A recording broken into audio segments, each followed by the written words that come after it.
The topic of second lecture is interpretative approach to text analysis. Text analysis is concerned with the study of the relationship between text and the context, that is, social cultural situation in which the text is used. Within the framework of the modern communicative paradigm of linguistic thought, any text is viewed via intersubjectivity as an interaction of the writer or the author with its reader. Reading a text implies adequate perception of the information the writer has conveyed in his or her message. Because of this, reading is treated as a dynamic process which requires the reader's active position. And if the reader succeeds in interpreting the author's message conveyed in the text correctly, text analysts consider it as the reader's virtual meeting with the writer. Making sense of a text is an act of interpretation, also known as accessibility, that depends as much on what we bring to a text as readers as what the author puts into it. In Introduction to Text Linguistics, Bogrand and Dressler viewed the act of interpretation as a set of discourse procedures involving the reader's attempts to adequately decode the information put into the text by its author. Interpretation is one of the most important challenges of the studies of text and discourse analysis. Linguists have shown how linguistic indicators of cohesion and coherence of text, that is, surface and underlying connectivity of text, show systematic patterns. For instance, longer linguistic forms, like long noun phrases, tend to be used to create referential coherence when referents are relatively low accessible, whereas shorter forms such as pronouns and zero anaphors are used when referents are highly accessible. This linguistic theory fits in nicely with a dynamic view of text and discourse processing. When a reader proceeds through a text, the activation of concepts as part of the reader's representation fluctuates constantly. Hypotheses concerning the activation patterns can be tested with online research methods like reading time and eye movement recording. Interpretative approach to text analysis is dynamic and procedural by nature, as it emphasizes the mental activities of the reader who is actively engaged in building the world of the text, which is based on his or her background knowledge of the world in general and how states and events are characteristically manifested in it. The reader has to activate such knowledge, make inferences, and constantly assess his or her interpretation of the text in the light of its social cultural context in order to figure out how the author's communicative intention is realized in the text.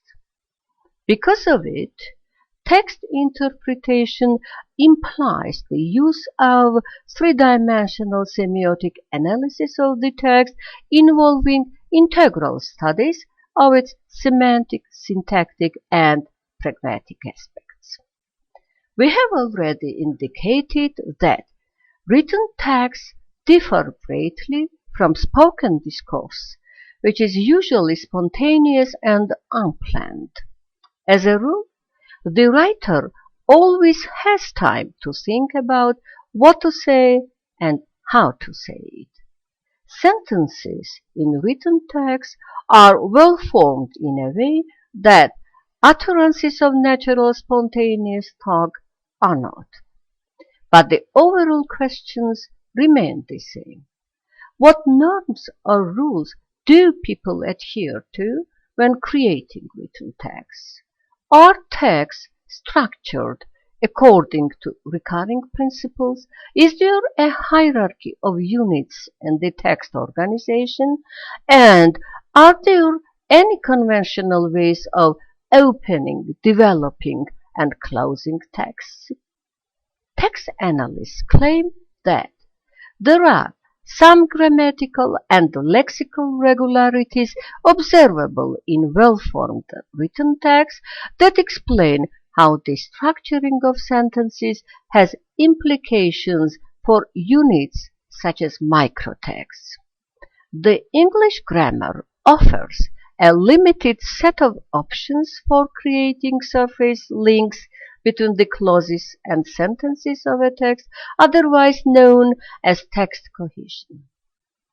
According to Halliday and Hassan, more texts display links from sentence to sentence in terms of such grammatical features as pronominalization, ellipses, that implies the omission of otherwise expected elements because they are retrievable from the previous text or context, and conjunctions of various kinds.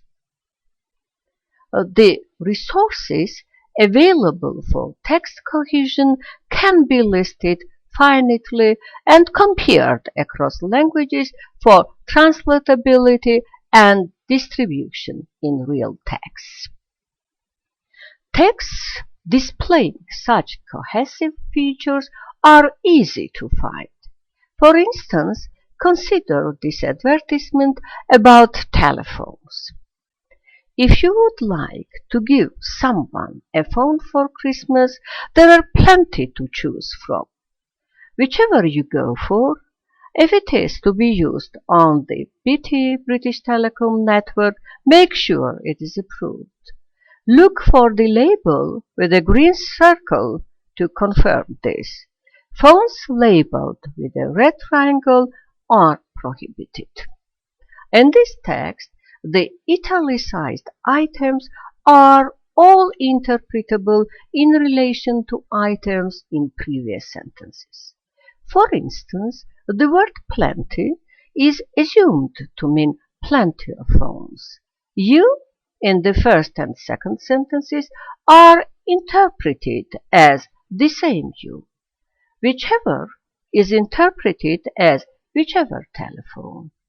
It is understood as the telephone, and this as the fact that it is approved. These are features of grammatical cohesion, but there are lexical clues too. Go for is a synonym of choose, and there is lexical repetition of the words phone and label. When talking of cohesion in the telephone text, we spoke of interpreting items and understanding them. This is of significant importance because the cohesive items are clues or signals as to how the text should be read, and not absolute items. The pronoun it only gives us the information that a non-human entity is being referred to. However, it does not necessarily tell us which one. It could potentially have referred to Christmas and the phone text, but this would have produced an incoherent reading of the text. But reading a text is far more complex than creating links across sentence boundaries and pairing and chaining together items that are interrelated by referring to the same entity. Cohesion is only a guide to coherence, and coherence is something created by the reader in the act of reading of the text. Coherence is the feeling that a text hangs together, that it makes sense, and that it's not just a jumble of sentences. As McCarthy indicates, the sentences Clara loves potatoes, she was born in Ireland, are coherent only if the reader already shares the stereotype ethnic association between being Irish and loving potatoes. In other words, adequate interpretation of the text coherence in this case is guaranteed by the reader's background knowledge of ethnocultural characteristics of the Irish people. So, cohesion is only part of coherence in reading and writing, and indeed in spoken discourse too, as the same processes operate there. If we take a newspaper text, which is a cohesive text in the sense described above, we can say that a lot more mental work has to go on for the reader to make it coherent. Let's read the text. The parent of a 7-year-old Australian boy woke to find the giant python crushing and trying to swallow him.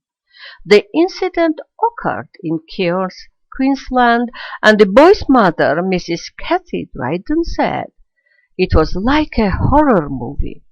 It was a hot night, and Bartholomew was lying under a mosquito net. He suddenly started screaming. We rushed to the bedroom to find a huge snake trying to strangle him. It was coiled around his arms and neck and was going down his body. Mrs. Dryden and her husband Peter tried to stab the creature with knives, but the python bit the boy several times before escaping." This text requires the reader to activate his or her pragmatic knowledge of pythons as dangerous creatures which may threaten human life, which strangle their prey, and to whose presence one must react with a certain urgency. More than this, we make the cognitive link between a hot night and the time of the event. This is implicit rather than explicit in the text. The boy's screaming must be taken to be a consequence of the python attacking him too. The creature must be taken to be the python rather than the boy, whom the word creature could well refer to in other texts, since parents do not normally stab their children in order to save their lives. All this is what the reader must bring to any text. What we are doing in making these cognitive links in the text is going further than just noting the semantic links between such cohesive items as, for instance, creature, which is a hyperonym, a general word designating any living being, snake, also a hyperonym, a genus word denoting class of snakes, and python, a hyponym already, because it designates one of the species of the class of snakes. That is, we are creating coherence while reading the text.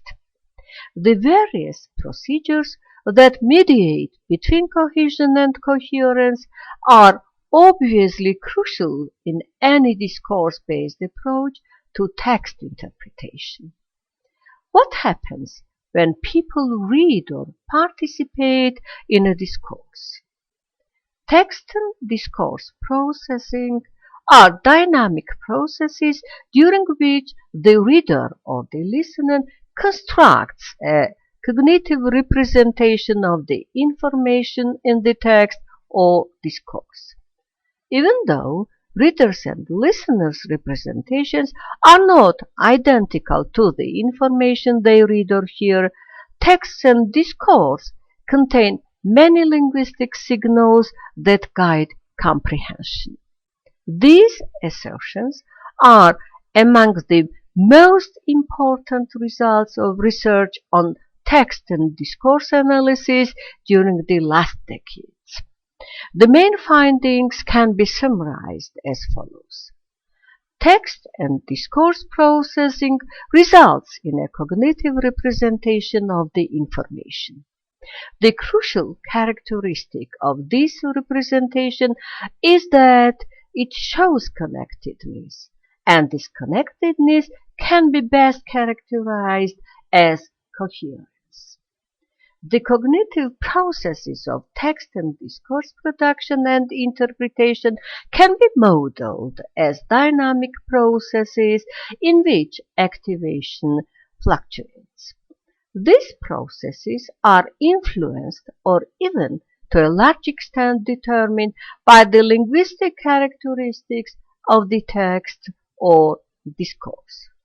Before going into more details of these two findings of text analysis, we will illustrate them with a concrete example, that of referential coherence borrowed from Sanders. Let's read the text. The heaviest human in medical history was John Brown Minogue, born on September 29, 1941, of Bainbridge Island, Washington, who had suffered from obesity since childhood.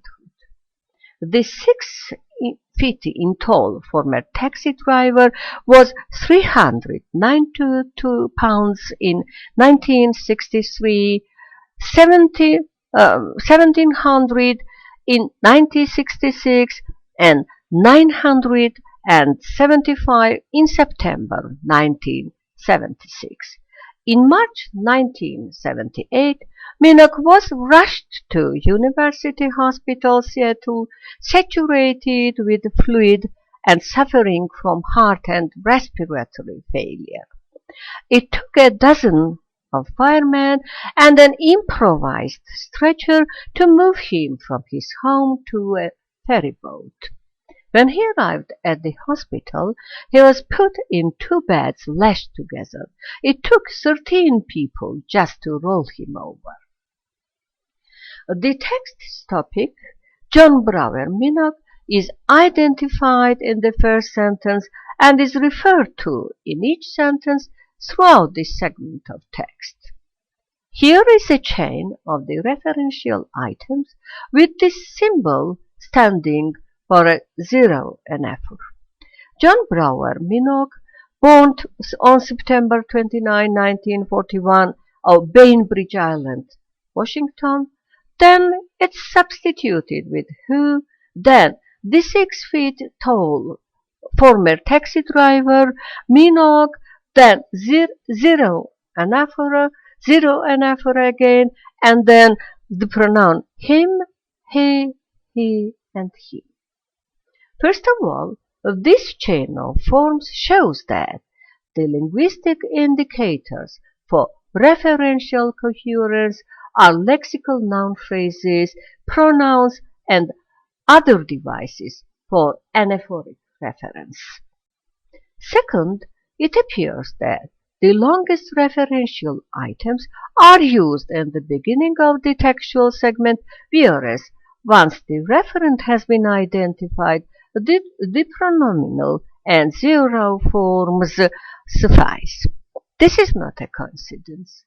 Many linguists noted this regularity and related it to the cognitive status of the referent. They formulated the rules of arrangement of referential lingual indicators, according to which high accessibility markers consist of less linguistic material and signal the default choice of continued activation, while low accessibility markers consist of more linguistic material and signal the terminated activation of the current topical referent. It is not hard to see how a linguistic theory like this fits in with a dynamic view of text and discourse processing. For instance, with a dynamic view leads to the expectation that when a reader proceeds through a text, the activation of concepts, facts, and events as part of the reader's representation fluctuates constantly. Eventually, the fluctuating activation patterns settle into a relatively stable memory representation, which in itself is connected with the process of text segmentation. When reading a text, we have to interpret the ties between the textual segments and make sense of them. Accordingly, another level of interpretation which we are involved in while reading is that of recognizing textual patterns. Certain patterns and the text recur from time to time and become deeply ingrained as part of our cultural knowledge. These patterns are manifested in regularly occurring functional relationships between textual segments that might be phrases, clauses, sentences, or thematically interrelated groups of sequences called microtexts. We refer to them as textual segments in order to avoid confusion with grammatical elements and syntactic relations within clauses and sentences. A segment may sometimes be a sentence, sometimes a whole paragraph, but what is important is that segments can be isolated using a set of labels covering a finite set of functional relations that can occur between the two bits of text. An example of segments coinciding with sentences are these sentences from a report on a photographic exhibition. The exhibition of photographic works was opened on October 26. The stress is on documentary, and rightly so. Arty photographs are above. The stress is on documentary. Why? The interpretation that makes most sense is that the relationship between the third sentence and the preceding ones is that the third provides a reason for them. The two segments are therefore based on a phenomenon-reason relationship with one another. There are some other types of logical relationships between textual segments. For example, a phenomenon example logical relationship is manifested between the segments consisting of more than one sentence and a microtext given below, where the first sentence introduces a definite phenomenon of reality into the initial segment of the text, while the following sentences representing the second segment have to be read as part of the act of exemplification for the whole text to make sense. Let's read the text. Naturally, the more people pay for their houses, the more they want to rename their neighborhoods. Suppose you have just cut up a great sum of money for an unspectacular house on the fringe of Highgate, an area with loads of cachet. The estate agent tells you it's Highgate.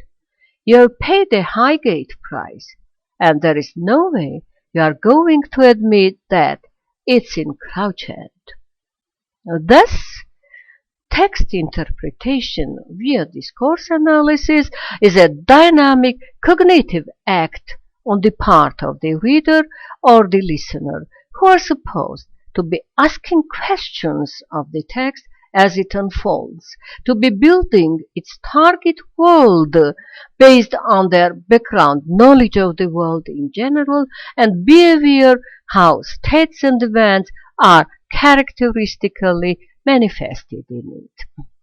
While doing it, the reader or the listener have to activate their knowledge, make inferences, and constantly assess their interpretation of the text in the light of its social-cultural context in order to figure out how the author's communicative intention is realized in the text.